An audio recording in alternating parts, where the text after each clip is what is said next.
Olá, como vai você? Tudo bem? Eu sou o professor Plaça de Física. E física, você já sabe, é a matéria mais legal do universo. Tudo bem, se não concorda comigo, azar o seu.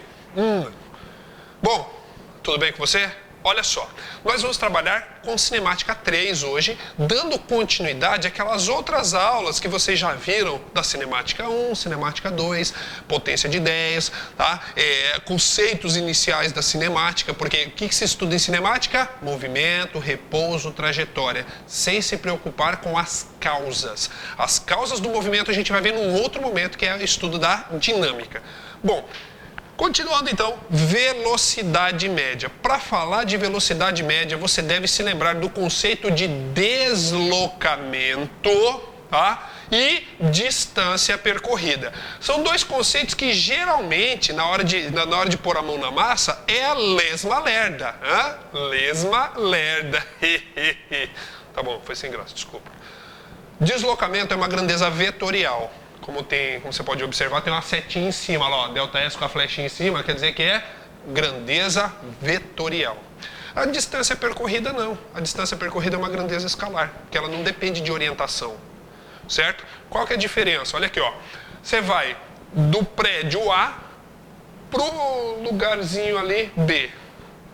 Quando você vai de um lugar para outro dentro da cidade, normalmente você não vai em linha reta. Você tem que acompanhar. Segue a rua, depois vira, depois desce ali, vira para a esquerda, vira para a direita, sobe morro, desce morro, vira na outra rua porque aqui é contramão, não é? Então você percorre um caminho diferente. Esse caminho é a distância percorrida e geralmente a distância percorrida é maior do que o módulo do deslocamento. Deslocamento, por definição, é a menor distância entre dois pontos. Só que é um vetor. Então, se eu sair do ponto A e vou para o ponto B, vetor deslocamento. Mas é em linha reta. Tudo bem? Deu para sentir a diferença? Deslocamento, vetor, menor distância entre dois pontos. Distância percorrida é o que você fez para chegar lá de fato. Você teve que subir, descer, virar à esquerda, virar à direita para chegar naquele lugar que você estava indo. Então, distância percorrida. Geralmente, a distância percorrida é maior que o deslocamento. Beleza? Tudo bem? Então, começamos por aí. Aí, pensa comigo, amigo, amiga. Olha só. Para eu ir do ponto A ao ponto B, eu demoro. Para eu sair da minha casa e chegar até aqui, eu demoro tipo 1h e uns quebrados, se tudo der certo. Ok? Porque eu sou usuário dependente do transporte coletivo urbano daqui. Nem vou te falar de onde eu sou e nem para onde vou. Certo? O ponto é o seguinte, veja só. Eu saio de lá, chego até aqui, demoro 1h e poucas. Então o que está rolando? Isso é velocidade. Velocidade é exatamente o movimento que ocorre em relação ao tempo. Olha lá, movimento em relação ao tempo, beleza? E aí, o que acontece? Tem dois tipos de velocidade, tá? Tem a velocidade, só velocidade média, tá? Que é um vetor, velocidade e tudo mais, que é utilizado com deslocamento em função do tempo. E também existe a velocidade escalar média. Provavelmente você, por enquanto, você está vendo velocidade escalar média. Você não está se preocupando com a parada dos vetores ainda. Tá? Ainda não, mas já já você vai. Relaxa. Ok? Então, o que é a velocidade escalar média? É a distância percorrida em relação ao tempo gasto. Aí, normalmente, o pessoal costuma utilizar um macetinho para lembrar desse negócio aqui, né? E como é que é o macetinho? É só você se lembrar que Deus vê tudo. Distância igual a velocidade vezes tempo. Tudo bem? Numa boa, tá? Deixa eu te perguntar.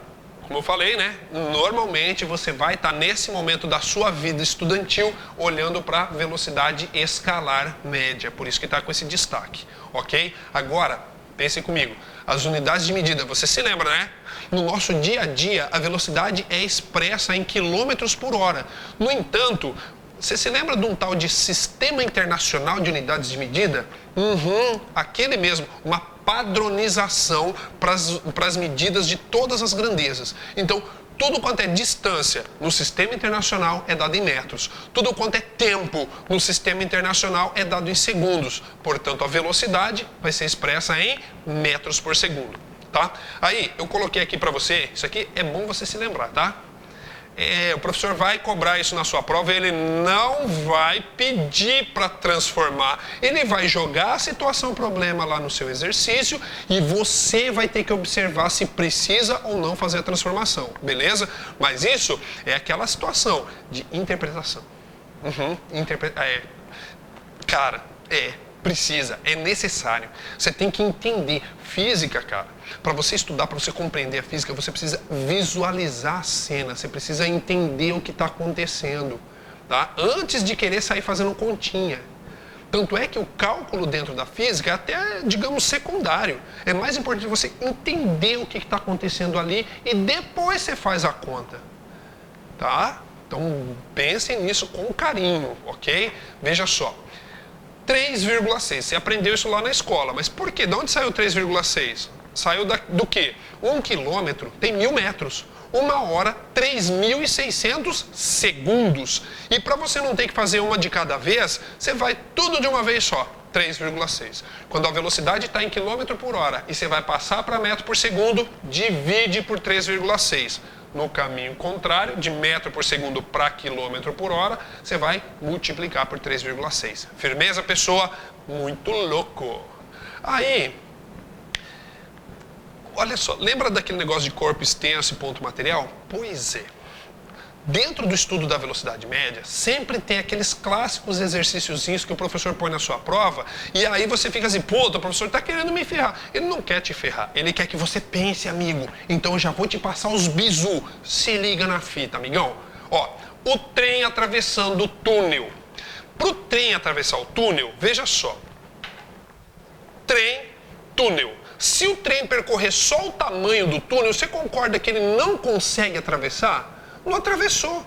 Então, que distância que o trem deve percorrer, já que ele é um corpo extenso, para ele atravessar todo o túnel? A distância é x mais c. X é o comprimento do trem, c é o comprimento do túnel.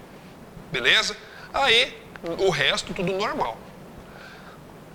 Tranquilo? Então, preste atenção nisso. Pode ser que o professor coloque isso na sua prova.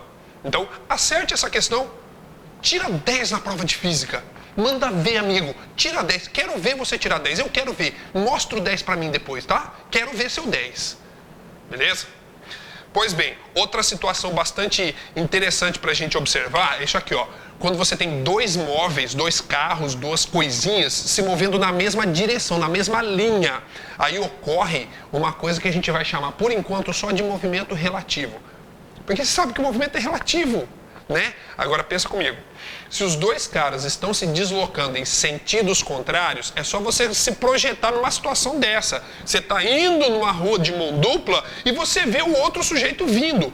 Quando vocês passarem um pelo outro, o que você vai ver dele de verdade? Você vai ver que ele dá a impressão de estar mais rápido ou mais devagar?